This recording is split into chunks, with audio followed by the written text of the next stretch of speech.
La nationale 105 relie Mae Sariang à Mae Sot, au nord-ouest de la Thaïlande. Sur cette route, j'ai rencontré James qui revenait dans son village et il m'a invité à l'accompagner. Nous quittons la route nationale pour un plus petit chemin. Nous gravissons la montagne, frontière entre la Thaïlande et la Birmanie. Nous sommes maintenant sur les terres Karen. Le nom Karen comprend un certain nombre de différents groupes ethniques. Ces ethnies sont les peuples nomades qui se déplaçaient entre les hautes terres du Yunnan au Tibet et la rivière birmane, appelée Karen. Nous traversons des villages de fortune et des camps de réfugiés régis par les Nations Unies pour arriver à Ban Le Co, un village isolé et très calme.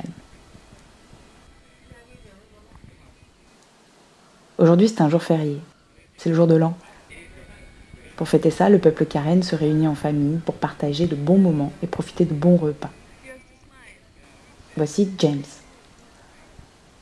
À peine arrivé, il me présente son père. Et ensuite, nous faisons tous les deux le tour du village. Traditionnellement, les Karen sont animistes. Chaque village avait son chaman. Cependant, au fil du temps, le bouddhisme a été adopté.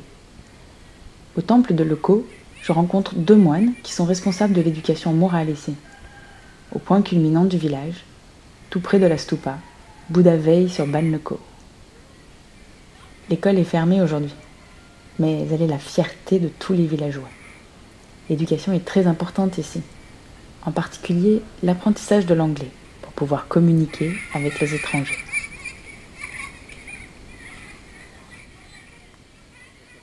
La culture Karen est très riche. La vannerie, la poésie, la musique et la mode. Ici, il est de tradition de s'habiller d'un vêtement de coton. Les couleurs et les motifs sont très importants. Ils indiquent d'où l'on vient.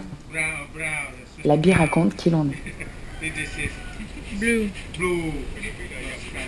Blue.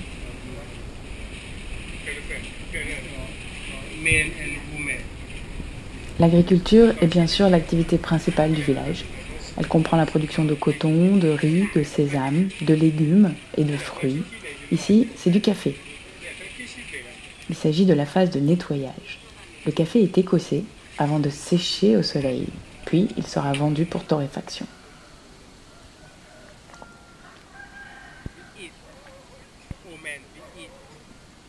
La maison typique est faite de bois et sur pilotis.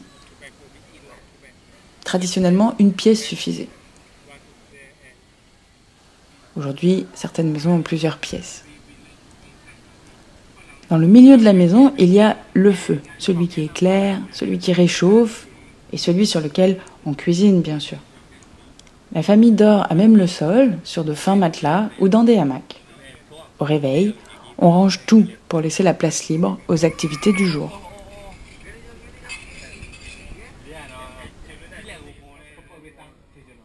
James vit et travaille en ville.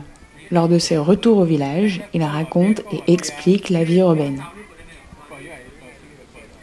Il m'emmène de maison en maison et me présente à tous ses voisins. She's a beautiful woman.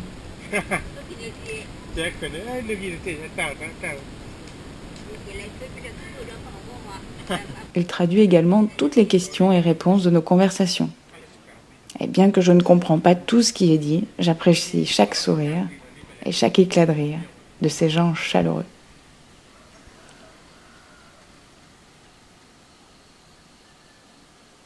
On parle de génocide Karen.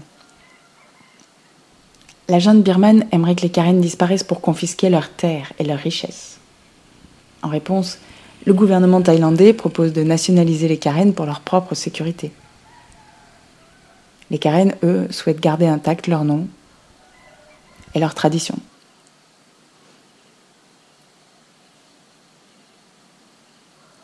Depuis 2011, la situation est plus calme, mais elle est loin d'être résolue.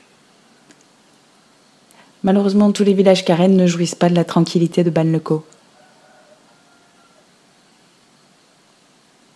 Découvrir le peuple Karen, et en particulier rencontrer les gens de Ban Le Co, a été une expérience très enrichissante. Merci James pour ce privilège.